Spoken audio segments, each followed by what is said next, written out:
ሰላም የእግዚአብሔር ቤተሰቦች እንደምን አላችሁ? ሁሉ ሰላም ነው? ዛሬ ደግሞ በሌላ ቪዲዮ ተገናኝተናል። እነዚህ ባለስልጣኖች ምን እያሉ ነው? Christians get out and vote just this time. You won't have to do it anymore. You won't have to do it anymore. Christian, I love you. Get out. You got to get out and vote. In 4 years, you don't have to vote again. Folks, enjoy what may be your last Christmas.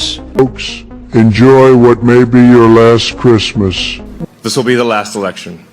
That's my prediction. አንድ የረሳነው ነገር አለ በህይወት ዘመናችን።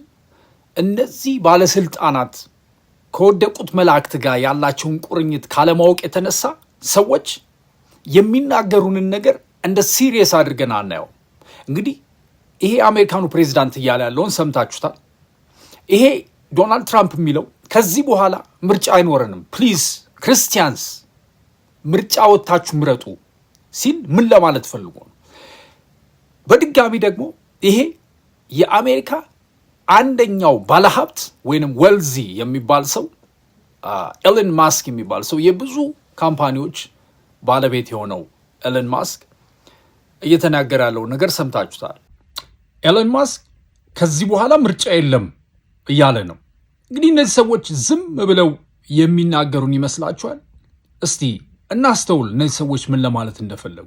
እንግዲህ የመለኮት ስጦታ ነፃ ፍቃድ እግዚአብሔር ለሰው ልጅ የሰጠው ፈጣሪ ሰውን እንደ ማሽን ሳይሆን እንደ ባለቤት ስለፈጠረው ምርጫውን ያከብርለታል። እግዚአብሔር የሰውን ምርጫ በአምሳሉ ስለፈጠረው ፈቃድን ስለሰጠው ያከብርለታል ማለት ነው። ሰይጣን የሰው ልጅ ነፃ ፍቃድ የመንጠቅ ስልጣን የለውም። እሱ ሊያደርግ የሚችለው ሐሳብ ማቅረብና ማታለል ነው። ወደ ሰዎች አይምሮ፣ ወደ ሰዎች ጆሮ መወርወር ነው። የመጨረሻ ውሳኔ የሚወስነው ግን ሰውየው ራሱ ነው። ሰው በምድር ላይ ያለው በሁለት ንዝረቶች መሃል ነው። መለኮታዊ ብርሃን እና ስርዓታዊው ዓለም ወይንም የሜትሪክሱ መረብ ጨለማ ልንለው እንችላለን። በእነዚህ ሁለት ዓለማት መካከል የሚደረግ ውሳኔ ነው። እግዚአብሔር በሰው ምርጫ ውስጥ ጣልቃ የማይገባው ፍቅር በግዴታ ሳይሆን በነፃ ፍቃድ ብቻ ዋጋ ስላለው ነው።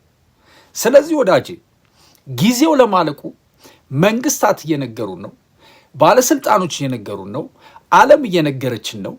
ቤተ ክርስቲያን ብቻ ነው ይሄንን ማትነግረን።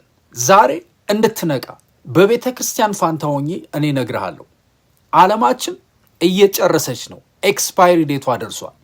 ነገር ግን እንደ አንድ ግለሰብ ይሄ ተዘጋጀልህን ክብር እንዳታጣ እነግርሃለሁ። ኢየሱስ ክርስቶስ በቅርቡ ይመጣል፣ ይፈርዳል። ልትዘጋጅ ስለሚገባ ወንድማዊ ምክርና ማነቃቂያ ይደውል። ይሄንን ሰምተህ እንድታሰማ ይሄን ቪዲዮ ሼር ብታደርግ በጣም አከብርሃለሁ። ምክንያቱም ብዙ ሰው መስማት ያለበት ነገር ስለሆነ። አመሰግናለሁ። መልካም ቀን ይሁንልህ።